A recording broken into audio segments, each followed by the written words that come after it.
إن الحمد لله نحمده ونستعينه ونستغفره ونؤمن به ونتوكل عليه ونعوذ بالله من شرور أنفسنا ومن سيئات أعمالنا من يهده الله فلا مضل له ومن يضلل الله فلا هادي له ونشهد أن لا إله إلا الله وحده لا شريك له ونشهد أن محمدا عبده ورسوله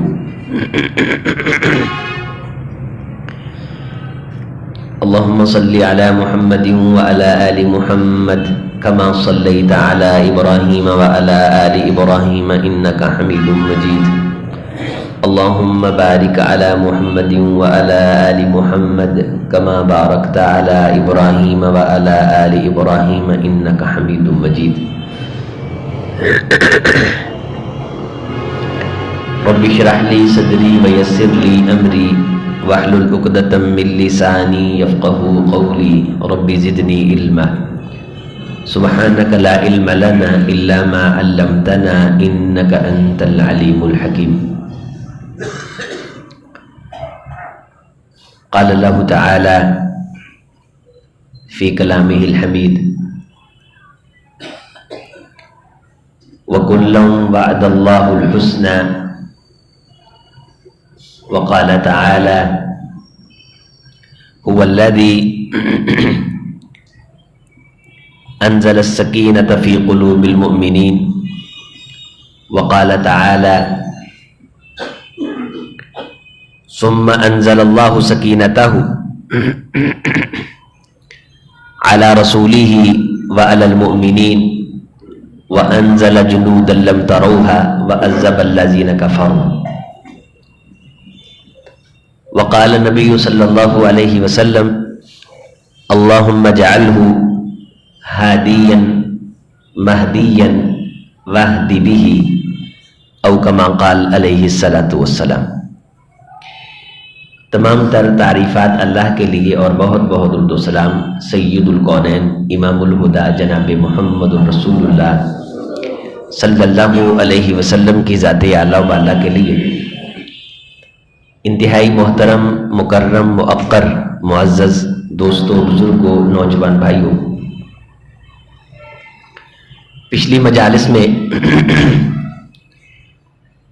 اللہ تعالیٰ کے لیے کسی سے محبت اور پیار اور پھر اس کے جو شرعی ذرائع ہیں ان میں سے بہترین ذریعہ نکاح ہے، اس حوالے سے گفتگو شروع کی تھی، اور اسی موضوع پہ ہی مزید انشاءاللہ ایک دو خطبے آپ کی نظر کیے جائیں گے۔ لیکن آج کے جمعہ میں چونکہ رجب میں حضرت امیر معاویہ رضی اللہ تعالی عنہ کی 22 رجب کو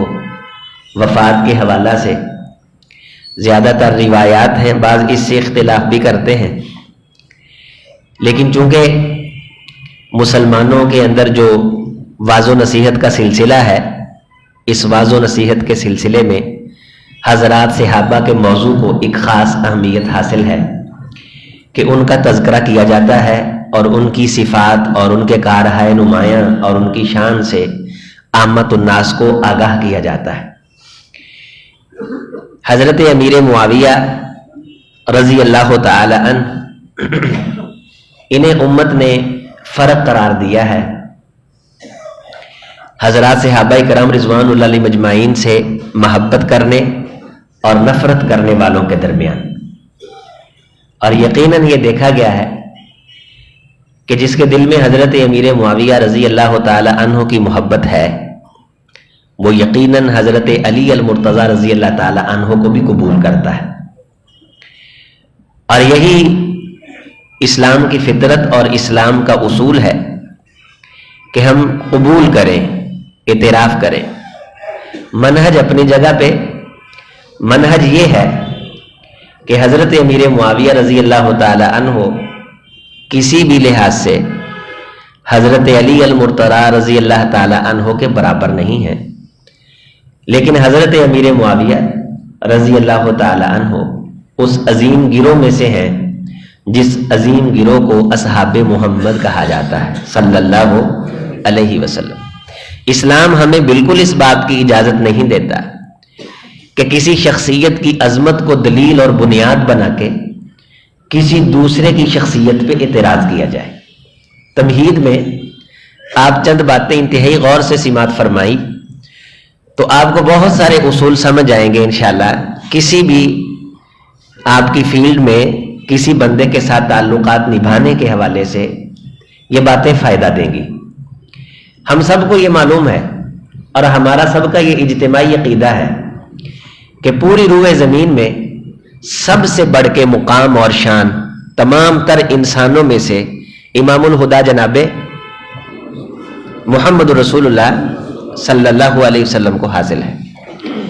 یہ مقام تب ہے جب آپ کی فضیلت بیان کرنا مقصود ہو، جب آپ کی شان بیان کرنا مقصود ہو، اور اگر نبی صلی اللہ علیہ وسلم کی شان کو بنیاد بنا کے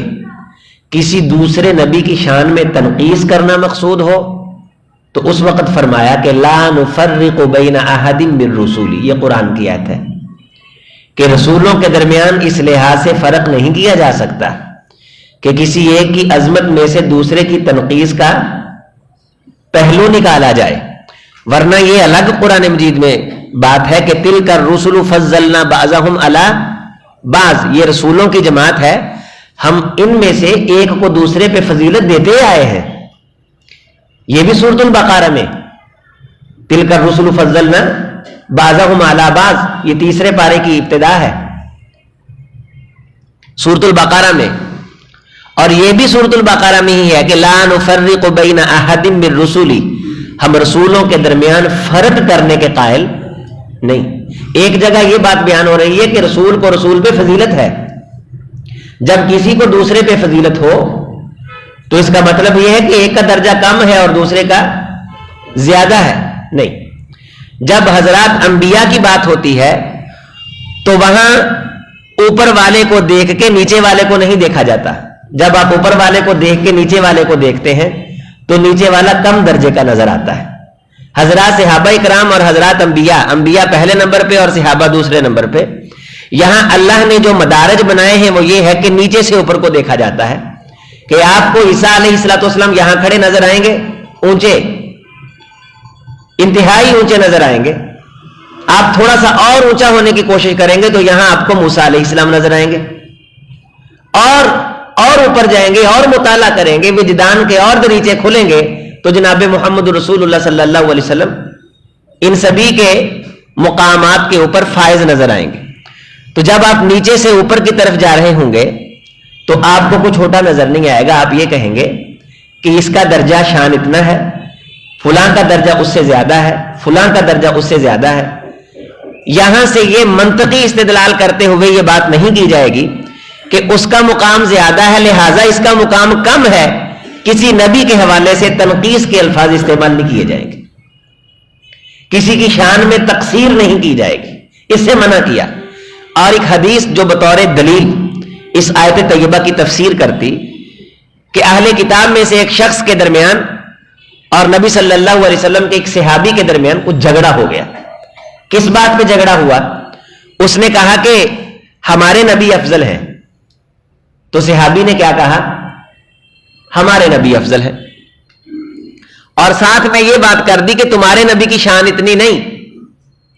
ہمارے نبی کی شان زیادہ ہے۔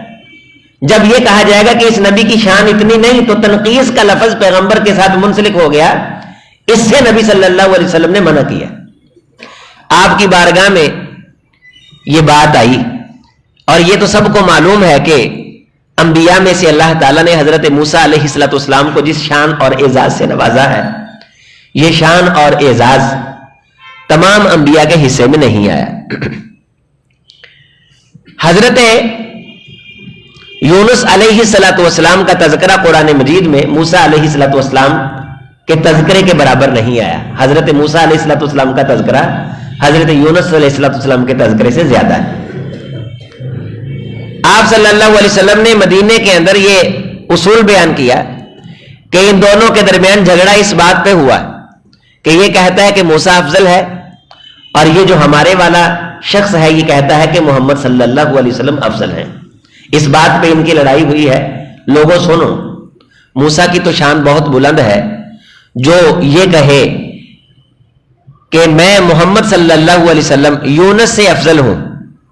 فقد کذب، گویا کہ وہ بندہ جھوٹ بولتا ہے. یہ کس چیز کی نفی کی گئی یہاں؟ کہ مجھ کو سامنے لا کے کسی کو یہ اختیار حاصل نہیں ہے کہ وہ یونس علیہ السلام کی شان میں تنقیص کرے. مجھ کو سامنے لائے اور حضرت موسیٰ کی شان میں تنقیص کرے. جیسے بعض خطیبوں کا انداز ہوتا ہے، وہ کہتے ہیں کہ فلاں نبی کو یہ ملا، فلاں نبی کو یہ ملا، پھر اس میں سے وہ تنقیص کا پہلو نکال کے اس نبی کو چھوٹا کر کے دکھاتے ہیں اور پھر جناب محمد رسول اللہ کو وہ بڑا کر کے دکھاتے ہیں صلی اللہ علیہ وسلم. اگرچہ پوری امت کا اتفاق اور منہج ہمارا یہ کہ تمام تر انبیاء اور رسول کی سرداری کا شرف جناب محمد رسول اللہ صلی اللہ علیہ وسلم کو حاصل ہے، لیکن جب شان بیان کی جائے گی تو اس شان بیان کرنے کے معارف کو لوگوں تک پہنچاتے ہوئے اس کی بنیاد میں اور اس کی اوٹ میں کسی دوسرے صحابی کی، کسی دوسرے نبی کی تنقیص کا پہلو بالکل نہیں نکالا جائے گا. ہمارے ہاں دو موضوع گڈمڈ کر دیے جاتے ہیں.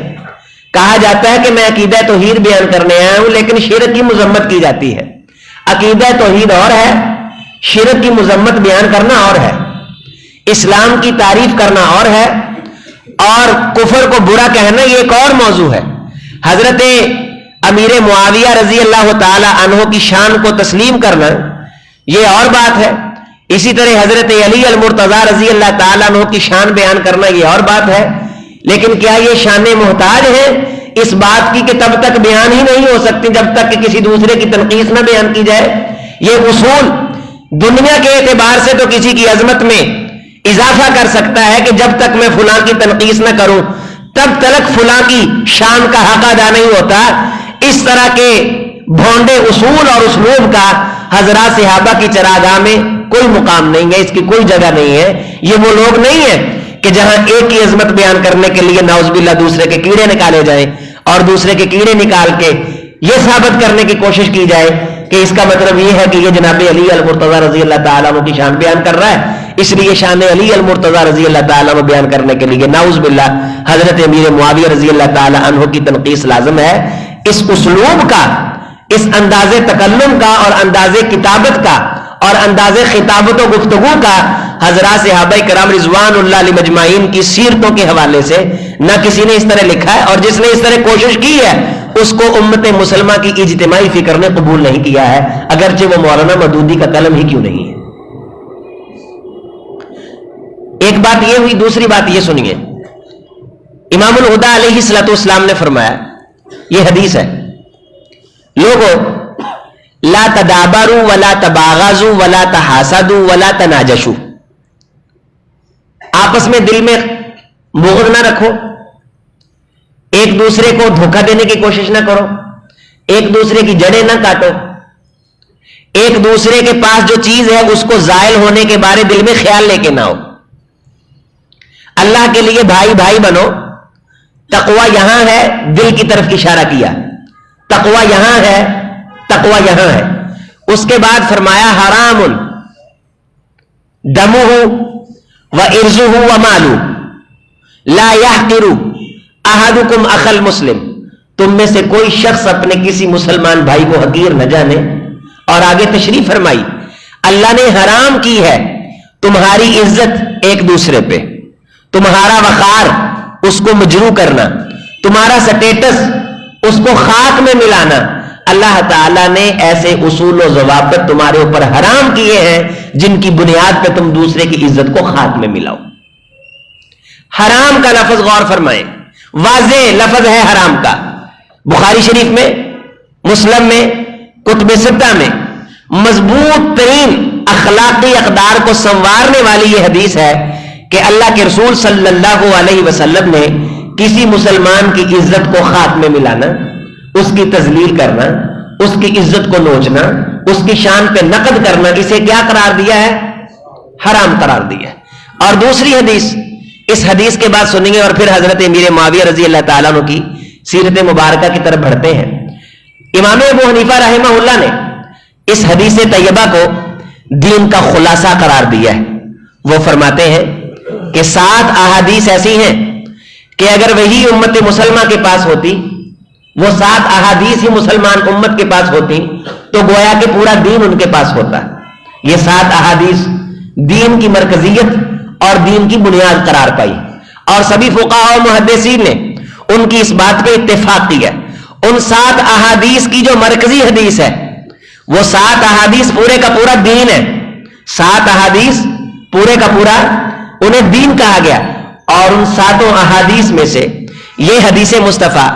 جن کو ان 7 میں سے مقام حاصل ہے، گویا کہ جس کو دین کا خلاصہ کہا گیا، ان دین کا خلاصہ، احادیث کا خلاصہ یہ حدیث طیبہ ہے۔ میں پوری آپ کے سامنے عربی متن کے ساتھ ترجمے کے ساتھ رکھتا ہوں۔ فرمایا کہ ان الحلال بین والحرام بین، بے شک حلال بھی واضح ہے اور حرام بھی واضح ہے۔ واضح اس کو کہتے ہیں کہ جس حلال کے بارے نبی صلی اللہ علیہ وسلم کی طرف سے، قرآن کی طرف سے لفظ حلال آ جائے، آپ کے سامنے کھایا جائے، آپ خاموشی اختیار کریں، آپ کھانے کی اجازت دے دیں، یا آپ خود کھا کے دکھائیں، 3 چیزیں ہوں، کھانے کا حکم دے دیں لفظ حلال بول کے، خود کھا لیں، یا آپ کے سامنے کھایا جائے، آپ خاموشی کا اظہار کر دیں، یہ ہو گیا بین، واضح۔ والحرام بین، حرام بھی واضح ہے۔ حرام وہ ہے کہ نبی صلی اللہ علیہ وسلم جس کو کھانے سے منع کر دے، شریعت نام لے کے جس کو حرام قرار دے دے، جیسے 4 چیزیں جگہ جگہ بیان ہوئی ہے، اللہ کو چھوڑ کے کسی اور کا نام لے دیا جائے، ذبیحے پہ خنزیر ہے، دم مسفوح ہے، یہ چیزیں الگ الگ اللہ تعالیٰ نے قرآن مجید میں مختلف مقامات پہ انہیں حرمت علیکم کہہ کے کہ جو تم پہ حرام کر دی گئی ہیں، جن پہ واضح نص آ جائے ان کا حرام ہونا واضح ہو جائے۔ اب اس حرام ہونے کو، جیسے نبی صلی اللہ علیہ وسلم نے فرمایا کہ مسلمان کی عزت کو نوچنا کیا ہے، اس کی عزت کو خراب کرنا کیا ہے، اس کی شان پہ حملہ کرنا، اس کی تقدیس اور سٹیٹس کو خاک میں ملانا کیا ہے، حرام علیہ دمہ، کسی مسلمان کا خون بہانا کسی دوسرے مسلمان پہ کیا ہے، حرام ہے۔ وَإِرْزُهُ، کسی مسلمان کی عزت لوٹنا، اس کی عزت خراب کرنا دوسرے مسلمان پہ، حرام کا لفظ آ گیا، حرام ہے۔ وَمَالُ، کسی مسلمان کا مال لوٹنا اور اسے اپنے لیے جائز سمجھنا، چوری کر کے، ڈرا دھمکا کے، ڈاکے کی شکل میں یا رشوت کی شکل میں، کسی بھی شکل میں واضح طور پہ نص آ گئی کہ یہ حرام ہے، تو یہ دونوں چیزیں اس میں ڈسکس ہو رہی ہے، حلال واضح اور حرام واضح ہے۔ وَبَيْنَهُمَا امور متشابہات، اور ان حلال و حرام کے درمیان کچھ چیزیں ایسی ہیں جو متشابہ ہیں، عام لا یعلمہن کثیر من الناس، اکثر لوگوں کو ان کے بارے پتہ نہیں ہوتا کہ یار یہ حرام ہے کہ پتہ نہیں یہ حلال ہے۔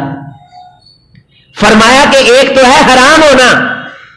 جو اس سے بچ گیا واضح طور پہ، اس نے فقط استبرأ لدینہ وعرضہ، اس کے بارے نہیں کہا۔ فرمایا ایک چیز ہے اس کے بارے واضح اسے نص نہیں مل رہی، آیا یہ حلال ہے یا حرام ہے، اسے شک پڑ گیا، کسی چیز کو اس نے اس بنیاد پہ چھوڑ دیا، اسے پکا پتہ نہیں تھا کہ یہ حرام ہے کہ نہیں، صرف اسے شک پڑا کہ کہیں یہ حرام نہ ہو، شک کی بنیاد پہ اس چیز سے دور ہو گیا۔ فقد استبرأ لدینہ وعرضہ، لوگوں یہ کائنات کا وہ شخص ہے جس نے اپنا دین بھی لٹنے سے بچا لیا، اپنی عزت بھی لٹنے سے محفوظ کر لی۔ ایک ہے واضح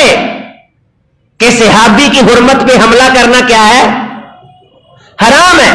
ایک واضح نہیں، ایک تو واضح ہے۔ اور فرمایا کہ ایک شخص،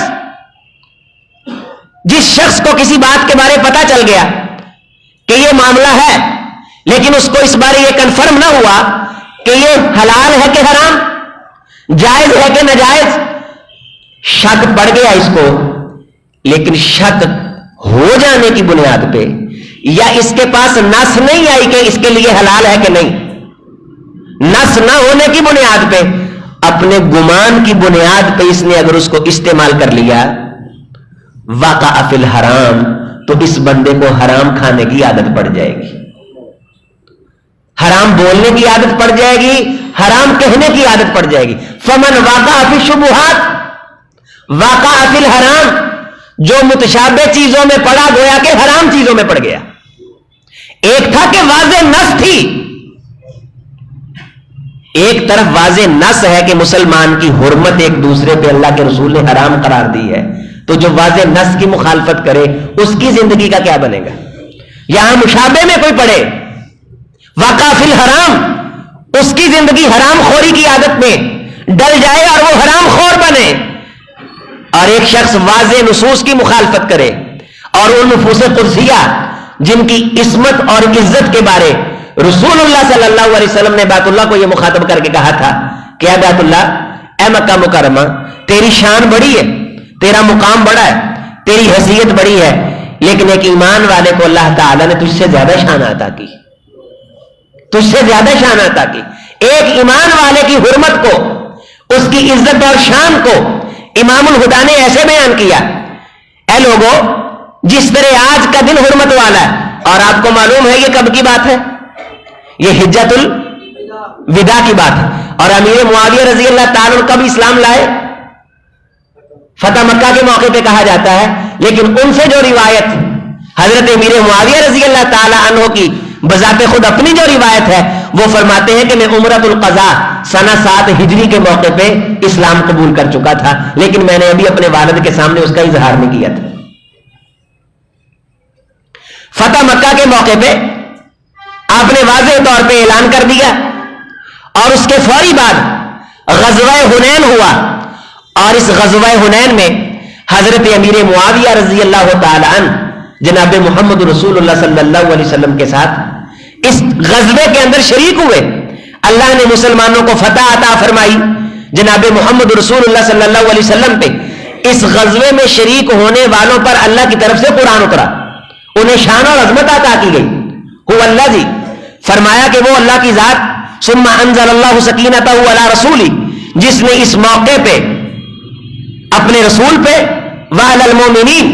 اور اہل ایمان پہ سکینت نازل کی۔ اسی لیے حضرت امیر معاویہ رضی اللہ تعالیٰ عنہ کو صاحب السکینہ بھی کہا جاتا ہے کہ اس غزوے میں شریک ہوئے جس غزوے کو اللہ تعالیٰ نے قرآن مجید میں سکینت کے اعزاز اور ایوارڈ سے نوازا۔ وَأَنزَلَ جُلُودًا لَّمْ تَرَوْهَا، اور اللہ نے اپنے محمد صلی اللہ علیہ وسلم کے ساتھیوں کی ایسے لشکروں سے مدد کی جن لشکروں کو آنکھوں سے دیکھا نہیں جا سکتا تھا۔ یہ وہ عظیم گروہ تھا کہ جن کی نصرت آسمانوں سے آئی۔ حنین کے موقع پہ جب واپس پلٹے، پوری امت کا اتفاق ہے سیرت نگاروں کا کہ حضرت رسول اللہ صلی اللہ علیہ وسلم نے 100 اونٹ بطور مال غنیمت حضرت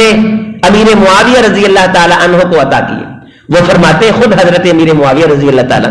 کہ اس کے بعد میں رسول اللہ صلی اللہ علیہ وسلم سے چمٹ گیا، اور آپ صلی اللہ علیہ وسلم نے مجھے کتابت کے لیے رکھ لیا، اور میں 7 ہجری کے بعد اسلام کو قبول کر چکا، اور نبی صلی اللہ علیہ وسلم نے جب مکہ فتح کیا اس وقت اعلان کر چکا، اور آپ کی آخری سانس تک نبی صلی اللہ علیہ وسلم کے دنیا سے جانے تلک میں ساتھ رہا، اور اس دوران میں نے جناب محمد رسول اللہ صلی اللہ علیہ وسلم کے خطوط بھی لکھے جو آپ ارسال کرتے تھے، میں نے آپ صلی اللہ علیہ وسلم کے کہے پہ قرآن مجید کی آیات طیبات کی کتابت بھی کی،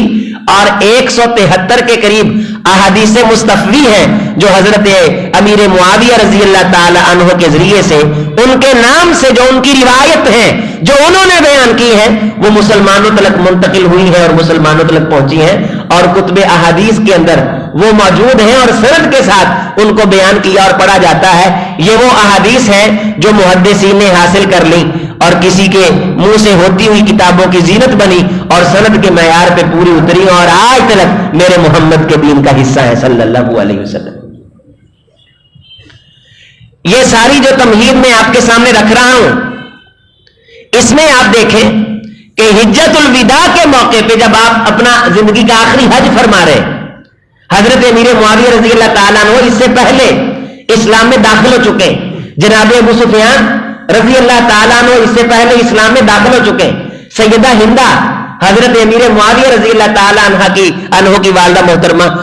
جب میرے نبی نے قبول کیا انہیں، آپ صلی اللہ علیہ وسلم نے فتح مکہ کے موقع پہ جب عورتوں کی بیعت لی تو بیچ میں ہندہ تھی جو نقاب کر کے بیٹھی تھی،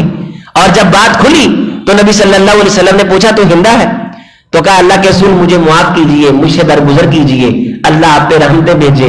اللہ آپ پہ انعامات کی کثرت کرے، اللہ آپ سے خوش اور راضی، آپ ہم سے خوش اور راضی ہو جائیں. نبی صلی اللہ علیہ وسلم نے فرمایا ہندا جا میں محمد نے تجھے معاف کیا صلی اللہ علیہ وسلم. اور اس کے بعد ان لوگوں کو اتنا احساس ہوا کہ حضرت ابو سفیان رضی اللہ تعالیٰ عنہ ہمیشہ حضرت امیر معاویہ رضی اللہ تعالیٰ عنہ سے یہ کہا کرتے تھے کہ بیٹے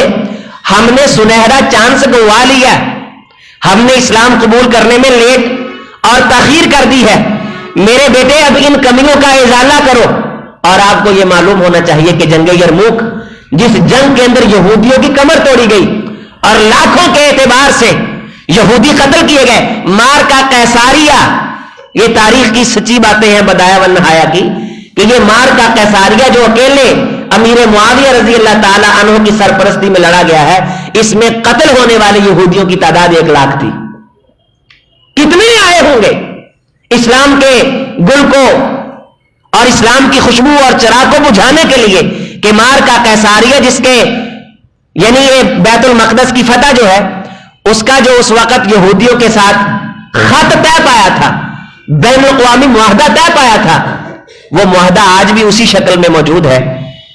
اس معاہدے پہ جناب امیر معاویہ رضی اللہ تعالیٰ عنہ کے سائن ہیں. اللہ تعالیٰ نے اس بیت المقدس کو حضرت امیر معاویہ رضی اللہ تعالیٰ عنہ کے ہاتھ پہ فتح دی تھی. یہ 4 عظیم جرنیل تھے جو دور فاروقی رضی اللہ تعالیٰ عنہ میں یہاں تک پہنچے اور پھر لڑے اور اللہ کے دین کے حق کو حق کر دکھایا اور کفر کے باطل کو باطل کر کے دکھایا. یرموک جس میں یہودیوں کی کمر ٹوٹی ہے, اس میں حضرت ابو سفیان اپنے پورے گھر کو لے کے گئے, حتیٰ کہ ان کے حضرت امیر معاویہ کے جو بڑے بھائی ہیں ان کا نام بھی یزید ہے, یزید بن ابی سفیان رضی اللہ تعالیٰ. یہ وہ عظیم صحابی ہیں کہ جنہیں پہلی مرتبہ سیدنا صدیق اکبر نے شام کی طرف روانہ کیا رضی اللہ تعالیٰ. اور ابو سفیان بار بار یہ کہہ رہے تھے بیٹے یہ ہماری خوش نصیبی ہے کہ صدیق اکبر رضی اللہ تعالیٰ عنہ نے شام کی فتوحات کے لیے ہمارا انتخاب کیا ہے, واپس نہ پلٹنا جب تک کہ اسلام اور دین کی خدمات کے حوالے سے اپنا خون نہ دے دینا, اور اسے غنیمت جاننا کہ تاخیری کی بنیاد پہ بھی عرش والے نے ہمیں قبول کیا. اور حضرت یزید بن ابی سفیان یہ سواری پہ سوار تھے اور ان کی سواری کی لگام امیر المومنین حضرت صدیق اکبر رضی اللہ تعالی عنہ نے پکڑی ہوئی تھی. حضرت یزید بن سفیان کہنے لگے امیر المومنین یا تو میں نیچے اتروں گا یا آپ سواری پہ بیٹھیں گے, مجھے اچھا نہیں لگ رہا, میں سواری پہ ہوں اور آپ میری سواری کی لگام پکڑ کے پیدل چل رہے ہیں. سیدنا صدیق اکبر رضی اللہ تعالیٰ نے فرمایا کہ اے یزید نہ تو سواری سے نیچے اترے گا اور میں نہ تیرے برابر بیٹھوں گا, میں محمد صلی اللہ علیہ وسلم کے عظیم سالاروں کو اسی طرح روانہ کیا کرتا ہوں, اور جا اللہ تجھے کامیابیوں سے ہمکنار کرے. آپ نے وہ طاعون امواس سنا کہ جب شام کی فتوحات کا سلسلہ شروع ہوا تو طاعون پھیل گیا, جس طاعون میں عمر فاروق جا رہے تھے اور واپس آ گئے صحابہ کے مشورے سے. اسی طاعون امواس میں حضرت امیر معاویہ رضی اللہ تعالیٰ عنہ کے اس بڑے بھائی جناب یزید ابن سفیان کی وفات اور شہادت ہو جاتی ہے, اور یہ اللہ تعالیٰ کی دعوت پہ اس کی آواز پہ لبیک کہہ دیتے ہیں. یرموک کے اندر بچے اور بچوں کی بیویوں سمیت حتیٰ کہ جناب ہندا نے شرکت کی, اور اس موقع پہ بڑے بڑے صحابہ کے ایمان کو گرمایا, اور یہ اپنے پچھلے دنوں کا کفارہ ادا کرنے کے لیے یہ پورے کا پورا گھرانہ اس دلیری سے لڑا کہ یہ مرکزی کردار بن گیا, جس کو دیکھ کر کے پورے لشکر میں ایک ولولہ آیا اور آنن فانن اللہ تعالیٰ نے مسلمانوں کو عزت اور بلندی سے نواز دیا, کامیابی سے نواز دیا, فتح سے نواز دیا. اس گھرانے کی خدمات ہے. اٹھائیے تاریخ اعتراض کرنے والے بڑے اعتراض کرتے ہیں. آپ کو مکے کی گلی میں کسی ایک دن حالت کفر میں ابو سفیان نبی صلی اللہ علیہ وسلم کو تکلیف دیتا نظر نہیں آئے گا. آپ نے کبھی کسی سے سنا ہو, کہیں پڑھا ہو کہ آپ رستے میں جا رہے تھے, جس طرح ابو جہل نے گری ہوئی حرکتیں کی, ابو لہب ایسے کرتا رہا کہ بازاروں میں پیچھے جاتا تھا اور کہتا تھا کہ یہ میرا بھتیجا ہے, نعوذ باللہ یہ گمراہ ہے. عتبہ شیبہ, عقبہ بن ابی معیط, عاص بن وائل, یہ سب کی دشمنیاں ہم پڑھتے ہیں نا کتابوں میں. نبی صلی اللہ علیہ وسلم نے اس بات کا تذکرہ کیا. آپ نے فتح مکہ کے موقع پہ فرمایا کہ یہ جو گھر ابو سفیان کا گھر ہے اسے میں دارالامن قرار دیتا ہوں, جو اس گھر میں داخل ہو جائے گا میں محمد اسے کچھ نہیں کہوں گا صلی اللہ علیہ وسلم. اور اس کی بات اور وجہ کیا تھی؟ آپ نے فرمایا کہ جب میں اس گھر کے دروازے کے قریب سے گزرتا اور اوباش مجھے تنگ کرتے تو ابو سفیان اس وقت میرا دفاع کیا کرتے تھے, اگرچہ انہوں نے اسلام کو قبول نہیں کیا تھا, میرا دفاع کیا کرتے تھے. اور یہ گھرانہ وہ ہے, امام الہدا کا گھرانہ کہ جو ہر کسی کے احسان کو یاد رکھتا ہے. اور آپ صلی اللہ علیہ وسلم تو ایک مشرکہ عورت کو بھی دعا دیا کرتے تھے جس نے ایک مرتبہ پیاس کی حالت میں امام الہدا کو پانی پلایا تھا. آپ فرمایا کرتے تھے مجھے معلوم ہے کہ وہ مشرکہ ہے لیکن ایک دن مجھے پیاس لگی تھی, اس نے مجھے پانی کا گھونٹ پلایا تھا. اور آپ احسان کا بدلہ دیا کرتے تھے, چکایا کرتے تھے. اور ایک موقع پہ آپ صلی اللہ علیہ وسلم نے مطعم ابن عدی جو حالت کفر میں فوت ہوا اس کے بارے یہ فرمایا تھا مدینہ طیبہ میں کہ یہ 70 قیدی ہیں, 70 قیدی ہیں. بدر کے موقع پہ یہ بڑے بڑے سفارتی خطوط کی بنیاد پہ بھی رہا نہیں کیے جا رہے,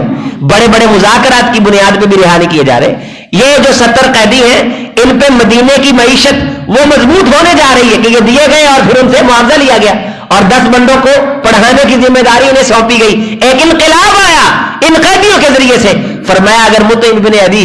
زندہ ہوتا وہ دور سے کھڑا ہو کے مجھے انگل سے یوں اشارہ کرتا, میں اس کے اشارے پہ 70 کے 70 قیدی آزاد کر دیتا. وہ حالت کفر میں فوت ہوا. پوچھا اللہ کے رسول اس کی وجہ کیا؟ فرمایا ایک دن میں جب واپس آیا تو مکہ مکرمہ کے داخلی دروازوں پہ کچھ اوباش بیٹھ گئے, وہ مجھے مکے میں داخل نہیں ہونے دے رہے تھے. تو اتنے میں مطعم ابن عدی آیا, اس نے ان اوباشوں کو جھڑکا اور جھڑک کر کے میرا رستہ صاف کیا اور مجھ کو میرے گھر تک پہنچایا. اور اس کی یہ بات مجھ محمد صلی اللہ علیہ وسلم کو آج تک یاد ہے. سیدہ زینب رضی اللہ تعالی عنہا امام الہدا علیہ الصلوۃ والسلام کی بڑی بیٹی, آپ صلی اللہ علیہ وسلم جب ہجرت کر کے تشریف لے آئے, آج کل تو یعنی مولویوں کے نخرے قابو میں نہیں آتے نا, رنگ برنگے کھانے ہیں اور فیسیں ہیں اور گاڑیاں ہیں اور پھر وہ نقد اور کیڑے نکالتے ہیں بالکل ایسے دین بیزار لوگوں سے جنہوں نے اس دعوت کو تجارت بنا رکھا ہے. ہمیں جان چھڑا لینی چاہیے. رسول صلی اللہ علیہ وسلم کے گھرانے نے کتنی تکلیفیں اٹھائی ہیں, ان لوگوں نے کتنی قربانیاں دی ہیں. سیدہ زینب کی زبانی سنیے, فرماتی ہیں نبی صلی اللہ علیہ وسلم کے ذریعے سے مجھے پیغام پہنچا کہ میں بھی مدینہ جاؤں, اور میں اس بات کا اظہار میں نے کیا کندہ سے. حضرت امیر معاویہ رضی اللہ تعالیٰ عنہ کی والدہ, حضرت ابو سفیان رضی اللہ تعالیٰ عنہ کی بیوی, میں نے ان کے سامنے اس بات کا اظہار کیا تو ہندا نے مجھے فوراً کہا اے میرے چچے کی بیٹی, مجھے اللہ تعالیٰ نے نوازا ہے, میں ایک سردار کی بیوی ہوں اور سردار کی بیٹی ہوں, جو کچھ بھی میرے سے ہو پایا نا تو نے بس مجھے یہ بتانا ہے کہ تجھے چاہیے کیا. یہ سیدہ زینب رضی اللہ تعالیٰ نے مدینہ آ کے بات بیان فرمائی. میں تیرے ساتھ پورا تعاون کروں گی اور میں تجھے الوداع کروں گی. اور یہی عورت الوداع کرنے کے لیے آئی. دشمنیاں بھی تھیں لیکن اس کے باوجود ان لوگوں کے اندر بڑے خصائص تھے. آپ نے وہ مسلم شریف کی حدیث مجھ سے بارہا اس منبر پہ سنی ہے کہ نبی صلی اللہ علیہ وسلم کی ہجو نعوذ باللہ توہین کے کلمات کہے گئے تو حضرت حسان ابن ثابت رضی اللہ تعالی عنہ نے مشرکین کی مذمت بیان کی نبی صلی اللہ علیہ وسلم کے دفاع میں. جب وہ قصیدہ لکھ کے لے کے آئے تو رسول اللہ نے فرمایا صلی اللہ علیہ وسلم نے کہ یہ قصیدہ پہلے ابو بکر کو سناؤ, کہیں تم میرے دفاع میں ابو سفیان کو برا نہ کہہ گئے ہو, کیونکہ ابو سفیان میرا رشتہ دار ہے, جبکہ اس وقت ابو سفیان ایمان نہیں لایا تھا. یہ بڑے لوگ تھے, ایک دوسرے کو اس لحاظ سے قبول کرتے تھے, ایک دوسرے کی بات کا اعتراف کرتے تھے اور پاس رکھتے تھے. اور یہ گھرانہ جب اسلام لے آیا, ایمان لے آیا, آج کے 14ویں صدی کے کسی محقق کو ہم یہ رستہ نہیں دے سکتے کہ وہ ان کے ایمان پہ ڈسکس کرے جنہیں جناب محمد رسول اللہ صلی اللہ علیہ وسلم نے قبول کیا. اور ان کے جو درمیانی رنجشیں تھیں ان کو ہوا دے کے گستاخی کا مرتکب ہو.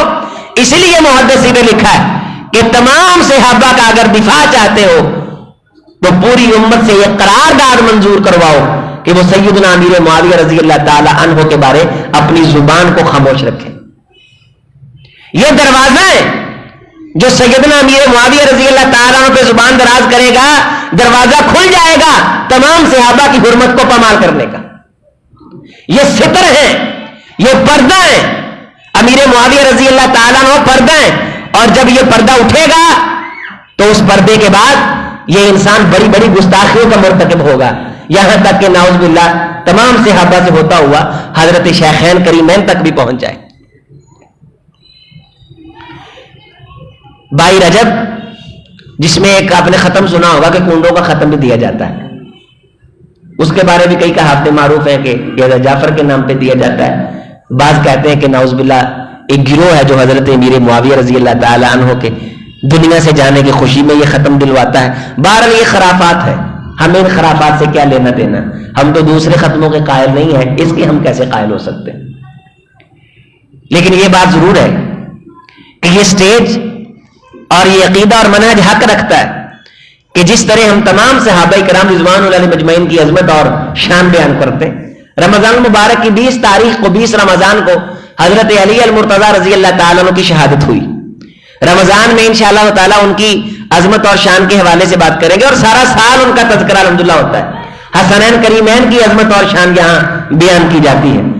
لیکن جنہیں حضرت حسنین کریمین رضوان اللہ علیہ مجمعین نے تسلیم کیا ہے, انہیں قبول کیا اور مانا ہے, ان کو بھی ہم تسلیم کرتے اور مانتے ہیں. حضرت حسن رضی اللہ تعالیٰ عنہ نے اور حضرت حسین رضی اللہ تعالیٰ عنہ نے جو سلو کی اور حضرت امیر معاویہ رضی اللہ تعالیٰ عنہ کے ہاتھ پہ بیعت کی ہے, اس بیعت کا پوری دنیا کو پتا ہے, پوری دنیا کو پتا ہے, اپنوں کو بھی پتا, بیگانوں کو بھی اور دشمنوں کو بھی. اور حضرت حسن رضی اللہ تعالیٰ عنہ کے یہ الفاظ ہیں, واللہ میں نے اپنے ساتھ تعاون کرنے والے ساتھیوں سے امیر معاویہ کو کہیں بہتر پایا رضی اللہ تعالیٰ. یہ تو میرے خون کے پیاسے اور قیمت لگاتے پھرتے ہیں چھپ کے, خطوط لکھ کے کہ آپ ہمیں یہ دیں, ہم اپنے ہاتھوں سے اپنے امیر کو تجھے بیچتے ہیں. یہ جو میرے ساتھ میری وفا کے نعرے لگانے والے ہیں, میں نے ان نعرے لگانے والوں سے امیر معاویہ رضی اللہ تعالیٰ عنہ امیر شام کو کہیں بہتر پایا. آپ یہاں سے اندازہ لگائیے کہ حضرت امیر معاویہ رضی اللہ تعالیٰ عنہ نے رسول اللہ صلی اللہ علیہ وسلم کے ساتھ مل کے بھی جہاد کیا, اور دور صدیقی میں آپ کو پتا ہے کہ مرتدین کا ایک فتنہ کھڑا ہو گیا تھا. ان مرتدین کے فتنے کی سرکوبی کے لیے جہاں بہت سارے سالاروں کی ڈیوٹیاں لگی, حضرت امیر معاویہ رضی اللہ تعالیٰ عنہ کو بھی ایک مہم تفویض ہوئی, اور وہیں سے پھر شام اور دمشق کے علاقے حضرت ابوبکر صدیق رضی اللہ تعالیٰ عنہ کے دور میں انہیں دیے گئے. اور حضرت عمر فاروق رضی اللہ تعالیٰ عنہ نے جب مارکہ قیصاریہ, جس میں قبرص ہے اور بعد کے اندر یہ ہمس کی فتوحات ہیں, پورے کا پورا شام ہے, مسلمانوں کو اللہ تعالیٰ نے عزت اور شان سے بلندیاں عطا کی, اور مسلمانوں کی دولت کے اندر, دولت من حکومت ہے, حکومت کے اندر جب اضافے ہوئے, جیسے کہا جاتا ہے دولت بنی امیہ یا دولت عباس, حکومت اسلام کے اندر, سلطنت اسلام کے اندر کثرت کے ساتھ اضافہ. لیکن اس کے باوجود کہ ان کی خدمات تھیں, سب کچھ تھا, حضرت عمر فاروق رضی اللہ تعالی عنہ سختی فرماتے تھے پوری کی پوری. جس طرح عام انویسٹیگیشن دوسرے گورنروں سے کرتے تھے, اسی طرح حضرت امیر معاویہ رضی اللہ تعالیٰ سے کی جاتی تھی. ایک موقع پہ حج کا موقع تھا, اس سے پہلے امیر معاویہ رضی اللہ تعالیٰ مدینہ طیبہ تشریف لے آئے. حضرت عمر فاروق رضی اللہ تعالیٰ نے دیکھا کہ انہوں نے تھوڑا سا قیمتی لباس پہن رکھا ہے. وجہ پوچھی تو بتلانے لگے, اللہ کے رسول وہاں یہودیوں کے اہل کتاب کے چونکہ جاسوس پھرتے ہیں, تو ان کو دکھانے کے لیے کہ یہ شان و شوکت والے لوگ ہیں, یہ بھوکے نہیں ہیں, چونکہ وہ ہمیں ظاہر سے دیکھ کے یہ سمجھ لیتے ہیں کہ شاید یہ اب نیچے چلے گئے ہیں, وہ تخریب کاریاں کرنا شروع کر دیتے ہیں. تو صرف اس لیے اگر آپ کہتے ہیں تو آئندہ کے بعد ہم یہ استعمال نہیں کریں گے. حضرت عمر فاروق رضی اللہ تعالی عنہ نے فرمایا, نہ ہی میں اس کی اجازت دیتا ہوں, نہ ہی میں اسے منع کرتا ہوں, جیسے تم مناسب سمجھتے ہو کر لو. ایک اور موقع پہ ذرا قیمتی لباس دیکھا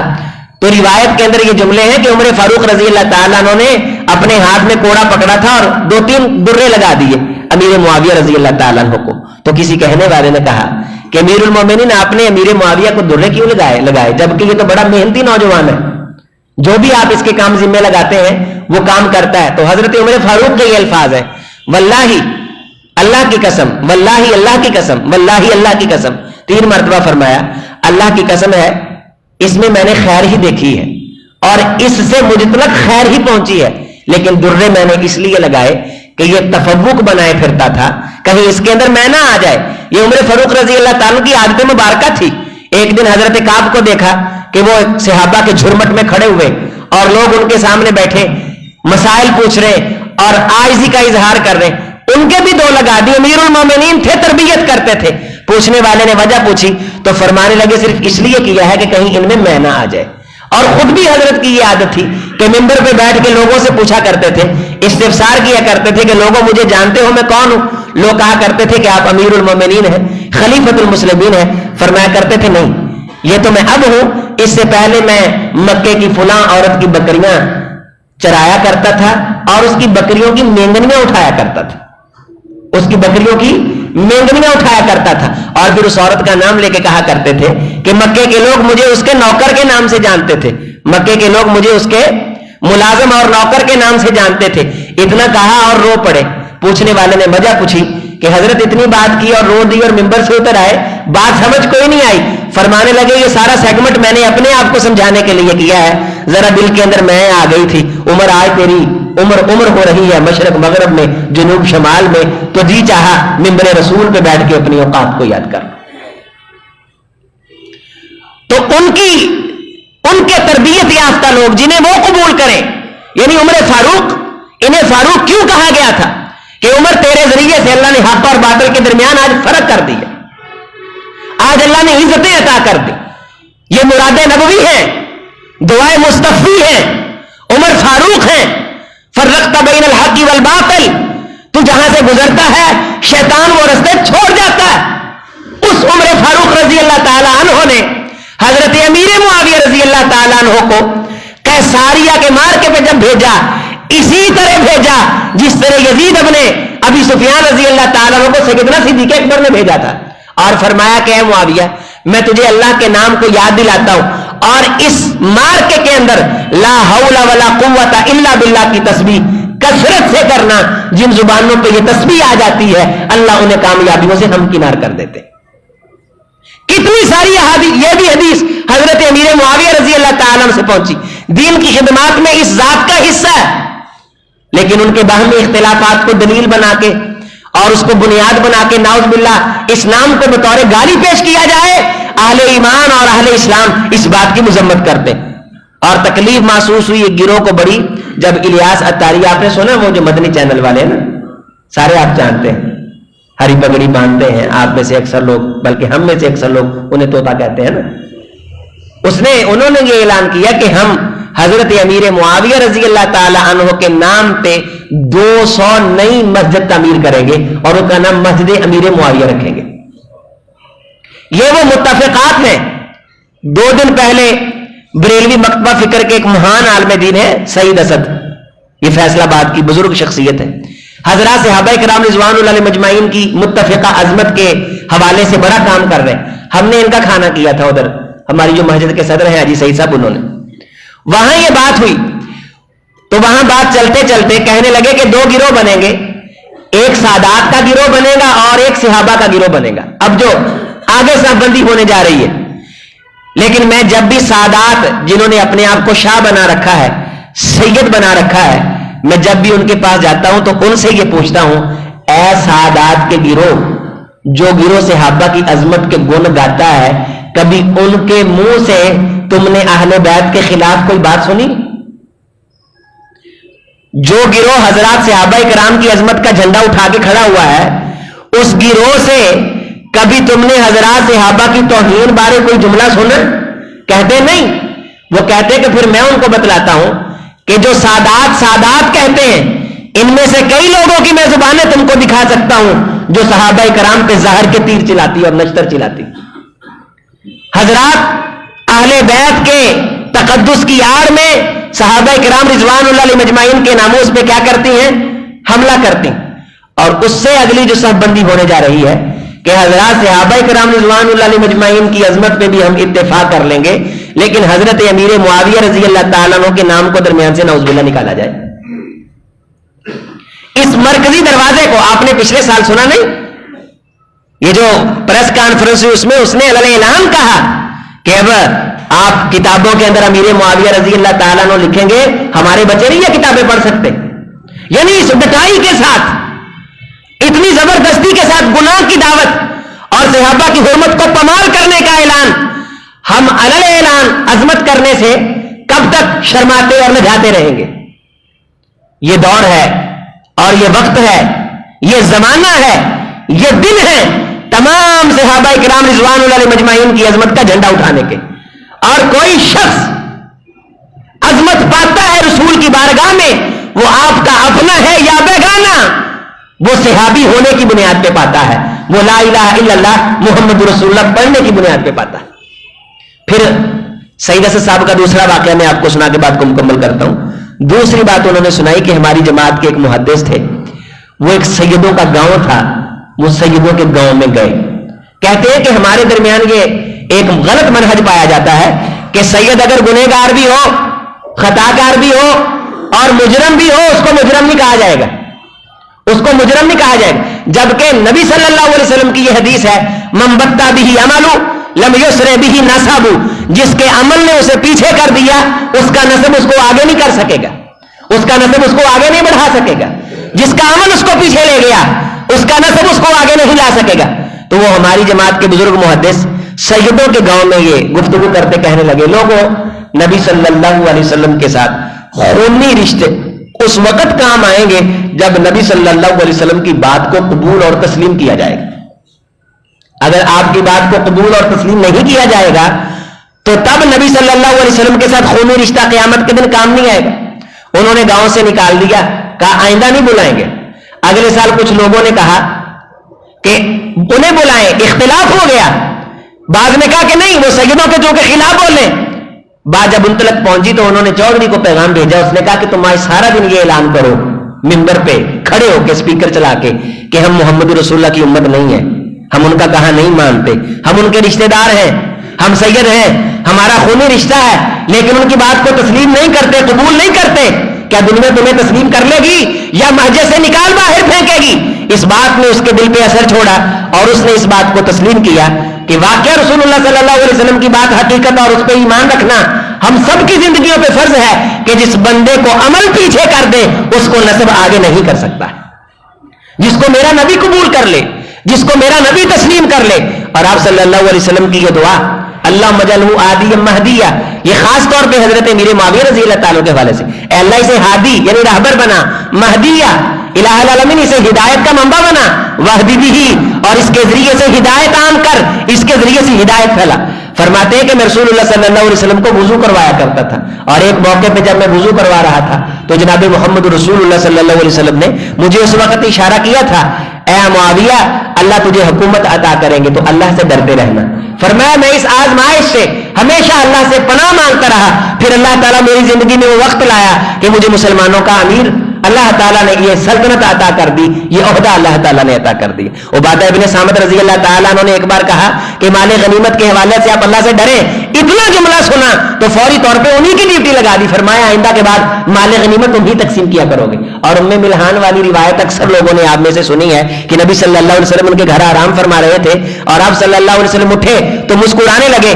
ام ملحان نے پوچھا ہے اللہ کے رسول صلی اللہ علیہ وسلم، حرام بنت ملحان نے پوچھا مسکرائے کیوں؟ فرمایا مجھے دکھایا گیا کہ میری امت کا ایک لشکر سمندروں میں سفر کر رہا ہے اور اللہ نے اس سفر کرنے والوں کو بخش دیا ہے، معاف کر دیا. اور پہلا یہ 28 ہجری میں حضرت عمر فاروق سے اجازت مانگتے رہے امیر معاویہ رضی اللہ تعالیٰ عنہ باہری بیڑے کی بنا کے سفر کرنے کی، عمر فاروق نے اجازت نہیں دی. حضرت عثمان رضی اللہ تعالیٰ کا دور مبارک آیا، امیر معاویہ رضی اللہ تعالیٰ نے اجازت مانگتے رہے، اجازت مانگتے رہے، اجازت مانگتے رہے. اسی طرح جس طرح عمر فاروق نہ کرتے تھے حضرت عثمان بھی نہ کرتے رہے، لیکن بالآخر حضرت امیر معاویہ رضی اللہ تعالیٰ عنہ حضرت عثمان کو منانے میں کامیاب ہو گئے. امیر المومنین کی اجازت ملی اور خود بہت بڑا باہری بیڑا تیار کروایا اور کہا امیر المومنین میں شرط رکھتا ہوں کہ خوشی سے جو آئے اس کو قبول کریں گے، زبردستی کسی پہ نہیں کریں گے. چونکہ پہلا سفر تھا. عمر فاروق رضی اللہ تعالیٰ فرمایا کرتے تھے لاکھ یہودیوں سے مجھے ایک مسلمان زیادہ عزیز ہے، کہیں اس غزوے کے اندر زیادہ مسلمان شہید نہ ہو جائیں، مسلمانوں کا نقصان نہیں ہونا چاہیے، مسلمان زندہ رہے گا اس کے ذریعے سے کائنات میں خیر پھیلے گی. حضرت عثمان رضی اللہ تعالیٰ نے اپنے دور مبارک میں انہیں اجازت دے دی 28 ہجری میں جب باہری بیڑا بنایا اور قبرص کی فتح کے لیے جسے قسطنطنیہ کہا جاتا ہے یا قسطنطنیہ تلفظ کے اندر اختلاف ہے، تو اس باہری بیڑے کا جو پہلا بیڑا انٹر ہوا ہے سمندر کے اندر وہ امیر معاویہ رضی اللہ تعالیٰ عنہ نے انٹر کیا. اور اسی بیڑے کے اندر حرام بنت ملحان تھی، یہ حدیث بخاری میں بھی ہے مسلم میں بھی ہے. جب یہ باہری بیڑا اپنے سفر کے اختتام کو پہنچا تو حضرت حرام بنت ملحان اپنی سواری پہ سوار ہوئی تو نیچے گرنے سے ان کا انتقال ہو گیا. اللہ تعالیٰ نے اس لشکر سے جو پہلی مرتبہ اس کے اندر بیڑے اتارنے والا ہے مغفرت اور بخشش کا وعدہ کیا. رسول اللہ صلی اللہ علیہ وسلم مسکرائے. ٹائم 1 منٹ اوپر ہو گیا، میں پچھلے واقعے کو مکمل کروں کہ سیدہ زینب رضی اللہ تعالیٰ فرماتی جب میں ہجرت کے لیے نکلی تو میری سواری بدکی، میں نیچے گر گئی، میں حمل سے تھی، میرا حمل ضائع ہوا. کچھ لوگوں نے بحث شروع کر دی جانے دینا چاہیے نہیں جانے دینا چاہیے، تو میرے پاس ہندا آئی، آ کے میرا خون صاف کیا، مجھے میرے پاؤں دبائے اور پھر